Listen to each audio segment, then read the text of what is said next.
If you're looking for a deal in New York City, the best deals in Manhattan are the properties that need to be fully renovated.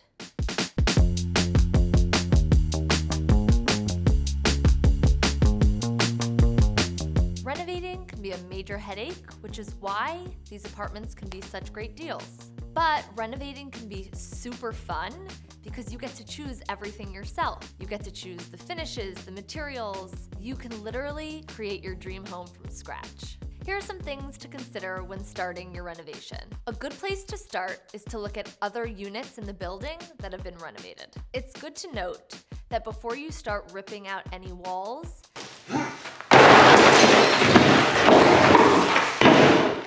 the building has to approve what you're going to be doing. Also, however long you think it's going to take longer, and however much you think it's going to cost more. With renovation, there's always going to be unexpected surprises. Another thing to think about or plan for is you might have to live somewhere else while you renovate.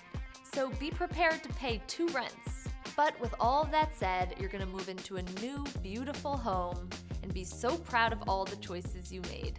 And you're going to have exponentially increased the value of your home. So while renovating can be a headache, it is also super rewarding and can be a great return on investment. The pros definitely outweigh the cons as long as you don't overdo it. Be smart about your choices. I've renovated my own home and I've helped many clients with their renovations, and they've all gotten a great return on their investment. So if you're looking for a great deal on an apartment that needs a renovation, don't hesitate to reach out. I've got you.